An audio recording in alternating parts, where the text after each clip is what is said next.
Do you have a good-willed marriage? Proverbs 11:27. He who seeks good finds goodwill, but evil comes to him who searches for it. I am sometimes asked what I think is the most important principle we teach. Pink and blue, not wrong, just different, comes to mind, but so does one simple word, goodwill. When you and your spouse see each other as good-willed, good things are in store for your marriage. When they first hear the word goodwill, people have questions. Just what is goodwill? How can I know I'm showing goodwill towards my spouse? How can I be sure my spouse has goodwill towards me? A simple definition of goodwill is the intention to do good towards another person.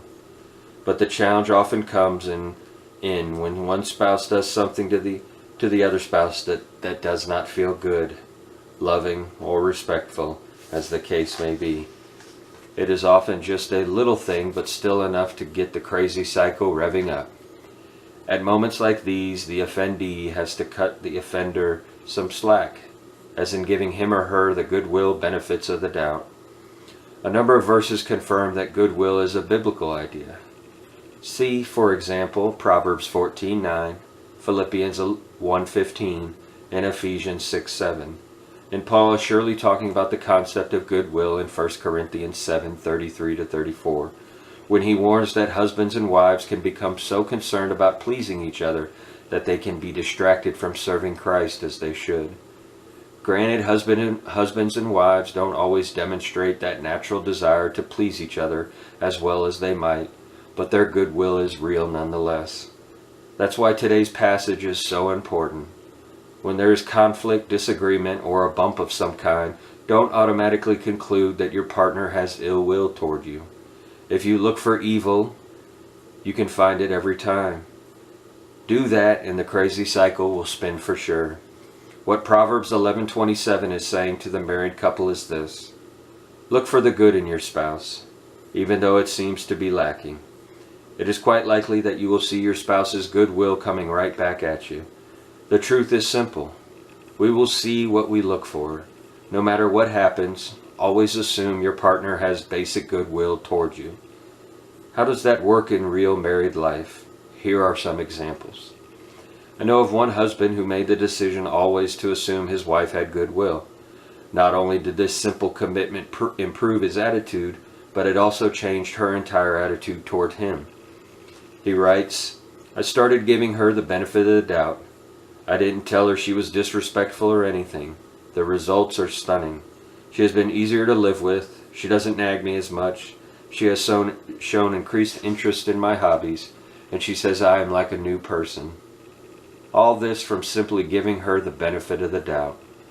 What does Proverbs 11:27 say? Look for good and you will find goodwill, sometimes in spades. Or what about the wife who had to spend much of their summer apart from her husband because of their different career responsibilities? After several weeks, she went to see him, meeting him at his office, where she knew he was under a lot of stress because of an important interview coming up. She hoped for at least a hug or a kiss, but was greeted instead by a preoccupied husband who practically ignored her. Although she was hurt, she asked God to help her remember he was a good-willed man who simply needed some time to prepare for an important interview. Her prayers and patience paid off. 2 hours later, he emerged a refreshed and lighter man, full of hugs and kisses for her. They had a wonderful time the rest of the evening as well as over the next several days.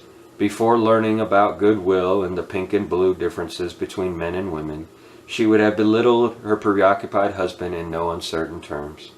This time she turned to God for understanding and felt true peace because she was able to look at the situation from his male, blue point of view.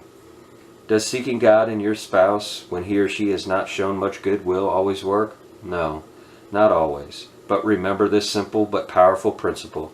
Assuming goodwill in your partner is always the best policy. Keep on seeking the good. Eventually you will find it in goodwill as well. Thank the Lord for the goodwill each of you has toward the other.